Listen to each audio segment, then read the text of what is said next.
Jadi agak modify sedikit politik anggaran, perimbangan fiskal daerah dan otonomi gitu.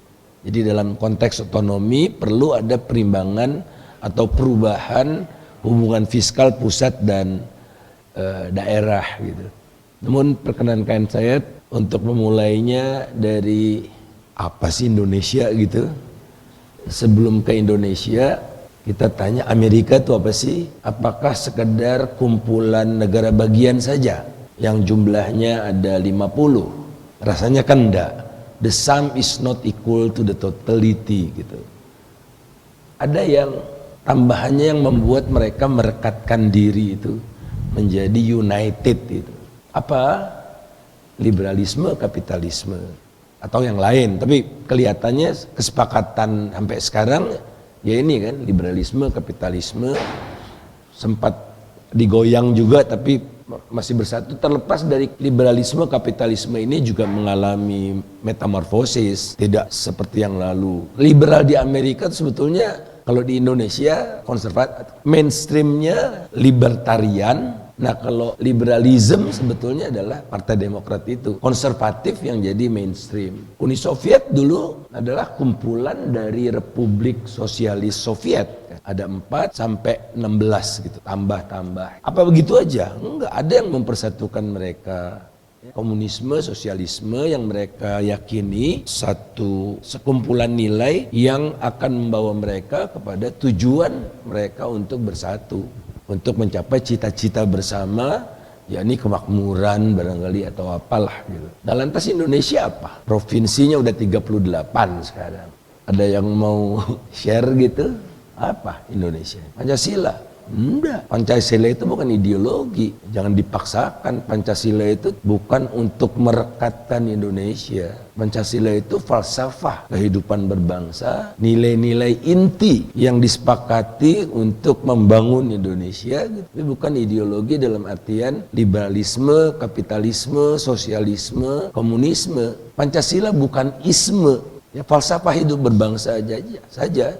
Yang disepakati, tidak ada dispute. Karena kalau ideologi itu sekumpulan nilai-nilai inti untuk mencapai tujuan bersama dan menetapkan kendaraan untuk mencapai tujuan itu. Pancasila nggak punya kendaraan. Kalau sekedar mengandalkan Pancasila, bisa rontok Indonesia ini. Satu demi satu keluar. Karena tidak puas. Kok lihat Jakarta aja, terus Jawa aja, daerah makin nggak kebagian apa-apa. Otonomi ditarik sedikit demi sedikit. Jadi bahaya nih.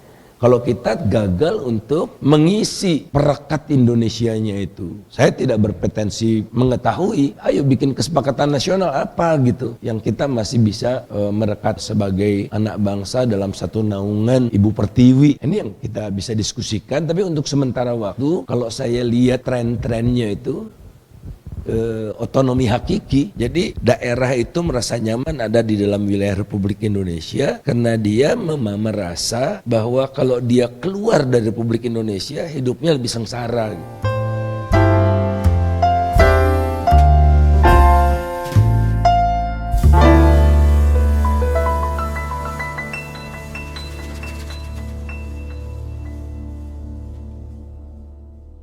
Ada saudara kita yang sudah tidak sepakat lagi dengan perekatnya, yakni Timor Timur sekarang jadi Timor Leste. Kelihatannya hidupnya lebih sejahtera sekarang daripada dulu. Itu loh yang maksud saya mau saya tunjukkan. Kita lihat demokrasi indeksnya Timor Leste nomor 63, rankingnya kita 76. Mereka lebih demokratik. Corruption Perception Indexnya 77, jauh sekali. Lebih baik si Timor Leste, Indonesia 110. Skornya Indonesia cuma 34, pernah 40 3 tahun yang lalu, sekarang 42. Kalau mau panjang umur harus pindah ke Timor Leste segera. Indonesia angka harapan hidupnya turun dari 70 tahun pada 2019, 2021 tinggal 67,57. Sudah disusul oleh Timor Leste. hati-hati loh, nanti Indonesia juga dilihat semua indikatornya. Jumlah dokter sudah lebih banyak Timor Leste per 10.000 penduduk. Dari mana mereka membiayai diri mereka dengan track yang lebih benar dari Indonesia? Ya karena mereka punya otonomi fiskal yang penuh kan, ya resources yang gak terlalu banyak tapi cukup. Nah di Indonesia banyak yang nasibnya seperti Timor Leste bergabung dengan Indonesia provinsi termiskin kedua setelah NTT. Timor Leste bukan paling miskin ya, NTT tetap sekarang paling miskin. Unemploymentnya mirip-mirip, Timor Leste lebih banyak 4,86, nasional itu 3,55 Indonesia ya. Youth unemploymentnya mirip, jadi nggak rugi lah kalau dilihat neraca sosialnya ini ya, nggak rugi. Nah ya kita lihat ini life expectancy at birth-nya kebetulan ada Timor Leste dan Indonesia sama-sama tahun 60 ya, karena tinggal dipisahkan aja agak gampang ini. Lihat perkembangan Timor Leste itu jauh lebih cepat setelah meninggalkan Indonesia. Indonesianya jalannya segini. Namun mereka ekonominya kan belum diversify gitu. Heavily rely on pada minyak, industrinya ndak ada, hampir semua kebutuhan mereka import dari Indonesia, terutama turis ndak ada gitu. Jadi waktu oil boom mereka dapat uang banyak, tapi mereka tidak sia-siakan. Mereka bisa aja berjalan seperti ini, tapi mereka punya oil fund. Jadi hanya 10% dari pendapatan minyak mereka yang boleh dipakai oleh pemerintah. 90%-nya ditaruh di oil fund, sovereign wealth funds mereka. Nah dari sanalah mereka menyekolahkan warganya, sehingga waktu minyak nanti habis, bentar lagi habis, kalau tidak ada yang baru, maka mereka sudah equip otak penduduk mereka dengan kemampuan yang lebih baik untuk bertransformasi. Pasca minyaknya mereka bisa mengembangkan industri, mereka bisa mengembangkan apa, karena kemanapun anak-anak Timor Leste itu mau sekolah, dananya ada. Sovereign wealth funds ini, kita tidak punya tabungan. Mungkin semalam ada yang lihat saya di Metro TV, saya sitir kalau di dalam Al-Quran itu surat Yusuf, dalam Bible itu di bab kejadian. Situ katakan, jadi kalau kamu dapat rezeki non-plok, gunakan seperlunya, sisanya tabung, karena ada cycle. Nah kalau di Indonesia, pemerintah pusat nih, kalau oil boom segala macam wajib dihabiskan tahun itu juga, wajib. Nah kalau lagi turun gini ngutang, udah gitu aja. Jadi hampir semua negara yang kayak sumber daya alam itu ada tabungannya, SWF-nya. Yang paling besar adalah Norwegia, 1,6 triliun dolar tabungannya. Jadi dia ada perang, harga minyak naik, tambah untung. Dan mereka membiayai renewable energinya dari energi kotor itu. Tapi mereka bertransformasi gitu. Nah, tapi oke. Timor Leste masih turun, jadi kalau ada apa-apa dikit dia anjlok gitu, dan sampai sekarang masih pakai US dollar. Jadi negara miskin pakai US dollar, kan nekat kan. Jadi dia harus menyesuaikan ekonominya dengan struktur ekonomi Amerika karena pakai dolar Amerika gitu.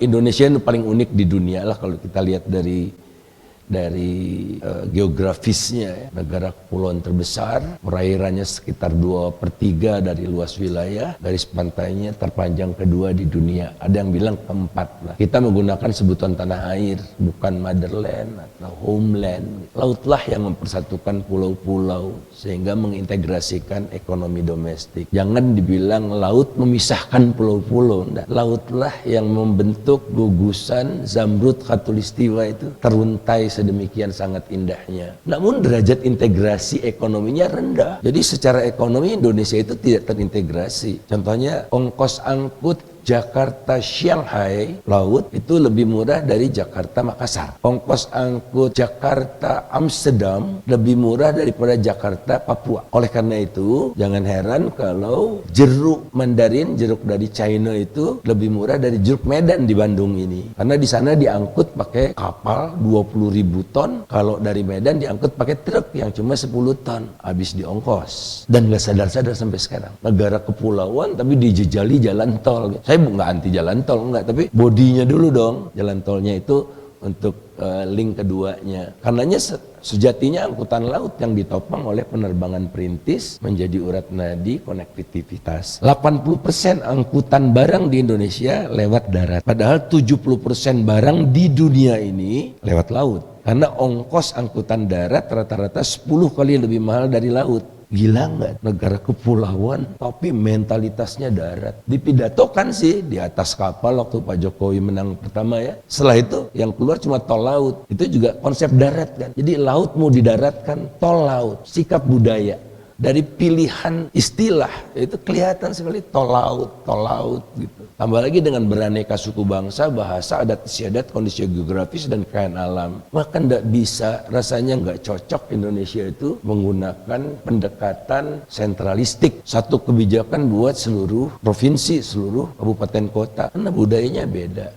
Kebetulan anak saya antropologi kesehatan ambil sekolahnya itu. Jadi di Indonesia nggak apaan tuh gitu. Jadi pendekatan stunting kita terbesar di ASEAN. Kontet sekarang dicari namanya bukan kontet gitu yang indah gitu, tapi mungkin orang nggak ngerti gitu. Ngubah-ngubah istilah aja. Nah itu pendekatan yang paling berhasil di dunia ini pendekatan antropologi mengatasi stunting di dunia. Bukan masalah dokter saja, tapi stunting di Sumatera Barat dan Jawa Barat beda penyebabnya. Budaya, adat istiadat, bukan yang orang kaya itu sadar gizi, enggak. Kaya miskin kesadaran gizinya kurang ternyata, atau mungkin diserahkan ke pembantunya. Jadi ini yang saya akan jembatani fiskal daerah itu dengan melihat karakteristiknya seperti ini. Nah ini saya ambil dari Bang Lino, senang sekali saya untuk menunjukkan betapa kita tidak terintegrasinya. Ini jarak fisik, ini jarak ekonomi pakai sea transportation. Kan jadi makin jauh tuh ya. Kita lihat di sini sea transportation, Jakarta Singapurnya lebih dekat daripada Jakarta Padang gitu. Ini jarak udara. Yang penting ini dua inilah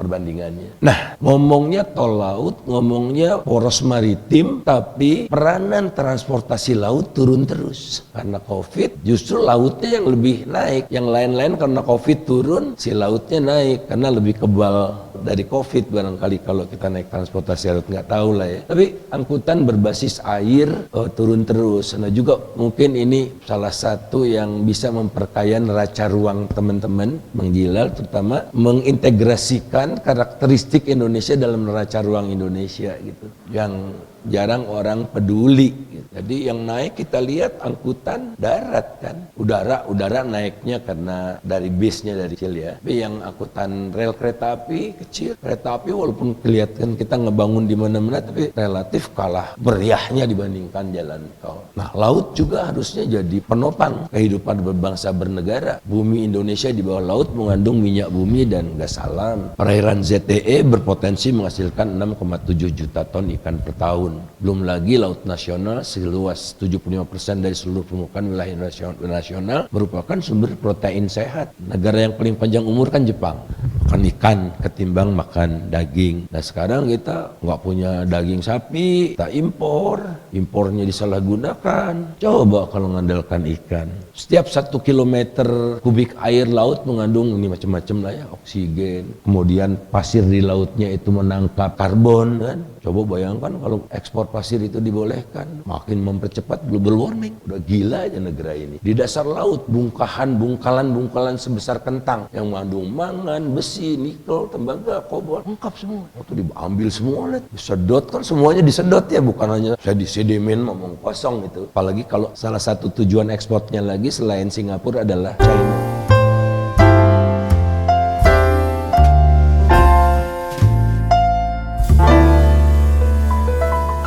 Kalau kita melihat paparan tadi dari awal sampai akhir, sangat terlihat jelas bahwa domain atau aspek politisnya itu sangat kental sebetulnya. Jadi bagaimana anggaran ini dipakai sebagai tools dalam konteks politis. Nah, pertanyaannya sebetulnya adalah politis dalam arti apa sih sebetulnya yang ingin dilakukan dengan politis tersebut? Mungkin pada era Pak Harto kemarin itu politis dalam konteks misalnya untuk mengikat daerah-daerah untuk tetap dalam kontrol seperti itu. Mungkin seperti itu. Tapi sebetulnya kalau politis ini kita kembalikan ke dalam konsep yang hakikinya, mestinya pendapatan yang dikelola oleh pusat tersebut kan mestinya dikembalikan lagi yang 70% itu Pak Bang Faisal. Jadi pertanyaan itu sebetulnya 70% yang dikelola pusat itu untuk apa sih, ngapain aja gitu kan? Sebetulnya kalau kita jumlahkan antara 70 dan 26% tadi itu, sebetulnya kan 100% jatuhnya kan di daerah-daerah sebetulnya.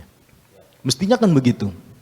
Nah, Di sini perlunya sebetulnya keterkaitan sinergitas dalam konteks pembangunan tersebut untuk mengawasi barangkali ya peruntukannya. Nah, tools-toolsnya ini yang mungkin sangat kita perlukan. Kemudian juga pengawasan dalam arti yang 70% itu kembalikan lagi dong. Nah, ini yang mungkin yang perlu kita lakukan. Kemudian juga jangan sampai dalam konteks politis anggaran ini dipakai untuk hal-hal yang merugikan secara keseluruhan. Terkait dengan politik, barangkali my view tentang history Indonesia itu abad ke-9 Nusantara berjaya sekali di bawah Sriwijaya. Abad ke-14 Majapahit. Pada era Majapahit itu, armada Majapahit itu mencapai kira-kira 400 kapal besar-besar. Salah satunya Jong Java. Jong Java itu waktu itu lebih besar kapasitas kapalnya daripada kapal Portugis terbesar dan kejayaannya luar biasa. Sekarang makin banyak itu digali itu. Ada buku yang ditulis sama dosen ITB terkait dengan kelautan itu, maritim gitu-gitu. Waktu saya bantu Bappenas diberitahu, saya dikasih e-booknya, tapi jangan dibagi-bagikan kata Mbak Winnie, deputi di Bappenas itu, karena kasihan nih, ini kita buat tim aja gitu. It's very good book, enak gitu, pendek yang mencerminkan bahwa tatkala kita mengetahui jati diri dan kita eksplor jati diri kita itu, kekuatan kita itu keren banget. Abad ke-1, warga dari Nusantara itu telah menjelajah sampai Afrika menggunakan kapal dan sistem navigasi buatan dalam negeri. Atau sisa-sisanya ada tuh. Makin ke sini, utamanya di masa pemerintahan Mataram, itu berubah. Attitude-nya menjadi inward looking. Kalau orang menghargai laut biasanya outward looking. Yang datang itu dianggap teman, bukan musuh. Nah, di masa Mataram ini kekuatan-kekuatan dari luar itu dianggap musuh, dan itu masuknya kan lewat pelabuhan-pelabuhan, dilibas semua oleh raja-raja Jawa itu. Mereka pindah ke pegunungan gitu, Jogja gitu, macam-macam, makin inward looking. Nah, kemudian politik di Indonesia juga dikuasai oleh kultur Jawa itu. Ya, kultur Jawa Mataraman ya, tidak termasuk Jawa Timur. Yang kembali menempatkan darat sebagai sentrifugalnya gitu, sentral dari gravitinya. TNI Angkatan Darat paling kuat, ya angkutan darat paling dominan, macam-macam gitu. Nah, jadi terjadi perubahan yang dipengaruhi tadi betul faktor politik sebetulnya, faktor politik domestik, sehingga kita kehilangan jati diri. Kita sadar itu, muncullah reformasi kan. Reformasi nggak bisa lagi begini nih, maka otonomi diperluas. Salah satu tuntutan reformasi itu, otonomi diperluas, diperkenalkanlah yang namanya DPD, suara daerah. Kalau DPR kan suara orang kan, one man one vote. 59% penduduk Indonesia di Jawa, ya representasi di DPR ya Jawa. Sehingga alokasi anggarannya pun Jawa besar banget gitu, karena indikatornya penduduk dan wakil-wakil di DPR yang ngetok APBN juga dari Jawa, ya seperti itu. Nah, oleh karena itu perlu ada DPD. Besar kecil satu provinsi, 4 aja satu provinsi kan. Jadi ada 100 berapa tuh di DPD. Namun DPD-nya tidak diberdayakan, hak legislasinya tidak ada. Kan berjuang itu lewat legislasi. Nah, cuma mendampingi atau ada urusannya dengan daerah. Tidak ada satupun undang-undang yang tidak ada kaitannya dengan daerah. Nggak ada kan. Tapi itu politiknya seperti itu. Mengingat waktu itu yang boleh jadi anggota DPD adalah non-partai. Jadi supaya tidak di 100% fungsi bernegara ini diserahkan kepada partai-partai. Tapi itu sekarang udah nggak berlaku. Jadi kalau udah nggak populer lagi DPR, DPD gitu. Tapi bukan itu aja alasannya. Udah tidak nyaman di DPR, saya DPD aja kan, saya udah elektabilitas saya udah kuat gitu. Biasanya begitu. Beda dengan Mas Harwono ya, Mas Harwono itu pengennya mengabdi terus, pokoknya saya ikut kampanye soalnya waktu itu, sama-sama kita ngurus Kosti. Nah, jadi itu yang harus kita sadari, oleh karena itu harus ada politik reform juga untuk menunjukkan betapa pentingnya suara daerah itu sebagai pengimbang dominasi Jawa itu. Tadi saya mohon maaf, Yang ekstrim deh, Amerika Serikat. Amerika Serikat itu negara federal. Ya. Tapi kekuatan pemerintah pusatnya lebih kuat dari Indonesia. Federal padahal. Lebih kuatnya bukan dengan menggasak semua yang ada di negara bagian, bukan. Tapi sharing prosperity yang proporsional. PPH badan ini nggak dibagi hasilkan di Indonesia ini. Kalau di Amerika, PPH badan ini rate-nya ditentukan oleh daerah. Nggak boleh lebih dari 5%. Ada PPH federal, ada PPH negara bagian. Kalau sales tax itu jatahnya city, municipal. Nah, kalau kegiatan ekonomi di suatu daerah itu meningkat seperti misalnya Texas, itu kan minyaknya banyak. Minyaknya banyak, 5% untuk perusahaan minyak itu dia bayar ke pusat, bayar ke state-nya 5%. 5% itu udah, namanya 5% kan sedikit tuh. Tapi itu besar sekali buat Texas, sehingga beberapa kota di Texas, di Houston juga kalau nggak salah, saya tolong koreksi kalau saya salah, itu mereka nggak menerapkan sales tax, nol. Karena udah kaya dari situ gitu. Kalau daerah-daerah yang kekurangan, dia misalnya Gunung Kidul lah gitu, Gunung Kidulnya masih nggak ada investor gitu.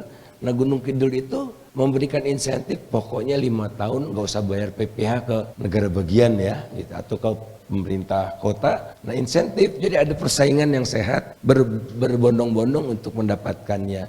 Tapi yang paling banyak dapat dari membaiknya ekonomi pemerintah pusat. Karena dia rate-nya 20% kalau nggak salah sekarang sih. Nah kembali ke Indonesia, saya kebetulan dimasukkan oleh Pak Mahfud ke tim percepatan reformasi hukum terkait dengan sumber daya alam. Ada 4 pokjanya.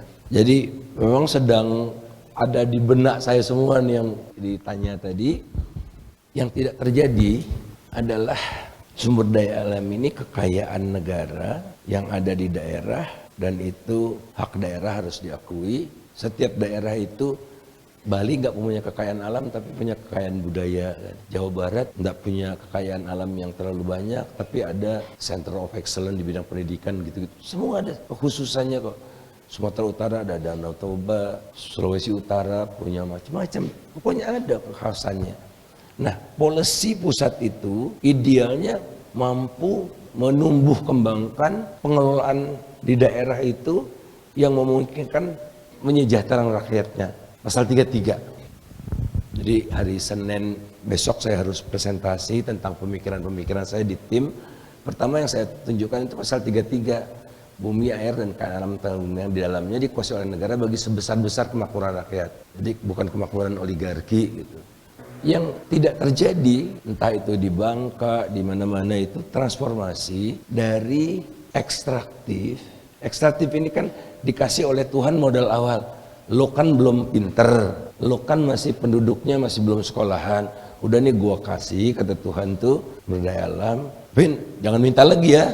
Nah sumber daya alamnya itu dikelola, menghasilkan uang untuk modal bertransformasi. Besoknya sumber daya alam itu diolah. Untuk bisa diolah, rakyatnya harus dipinterkan supaya kerjanya pinter gitu kan. Sumber daya alamnya habis, rakyatnya udah pinter, bisa kreatif. Itu yang tidak terjadi. Jadi sampai sekarang yang dominan itu kegiatan petik jual, tebang jual, keruk jual. Itu udah habis semua, sekarang sedot jual, pasir itu, sedot jual. Jadi sistem politik menyebabkan mereka itu tidak mau lagi berindustri, nggak mau lagi repot-repot berinovasi, dan jenis-jenis pengusaha inilah yang melanggengkan pola hubungan yang gampang itu, tidak pakai otak itu, dengan cara masuk ke dalam kekuasaan. Coba teman-teman bisa lihat pengusaha yang masuk ke dalam kekuasaan itu pengusaha ekstraktif semua, nggak ada industriawan masuk pemerintahan, itu nggak ada, atau facility. Dan ini baru fenomena. Jadi mereka patrikan dengan kebijakan itu. Subsidi listrik 70 juta per mobil buat dan kawan-kawan. Never happen in our history.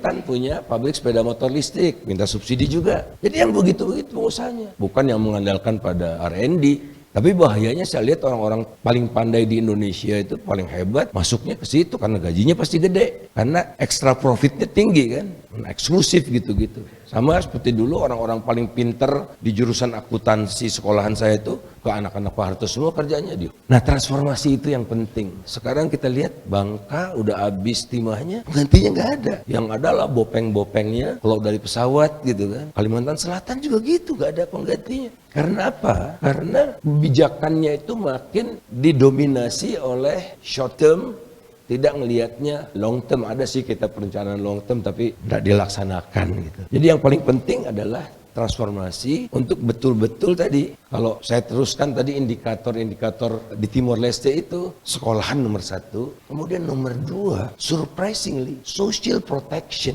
Jadi di Asia Pasifik kalau saya nggak salah ada 36 negara yang dihitung Social Protection Index. Negara yang menciptakan sistem jaminan sosial yang cakep, jaring-jaring pengaman yang bantalannya itu tebel. Jadi kalau ada krisis, nggak rontok badan kita ini karena safety netnya bagus. Timor Leste itu nomor 8, Indonesia nomor 23. Jadi kalau ada apa-apa, BLT kan, Timor Leste BLT-nya itu udah built-in, pokoknya dijamin penduduk atau rumah tangga yang pendapatannya di bawah level tertentu otomatis dapat, seperti di Singapura juga lah ya. Jaring pengaman sosial itu menjadi sangat penting, dan itu biasanya kalau buat negara-negara yang kaya sumber daya alam disisihkan dari pendapatan sumber daya alam.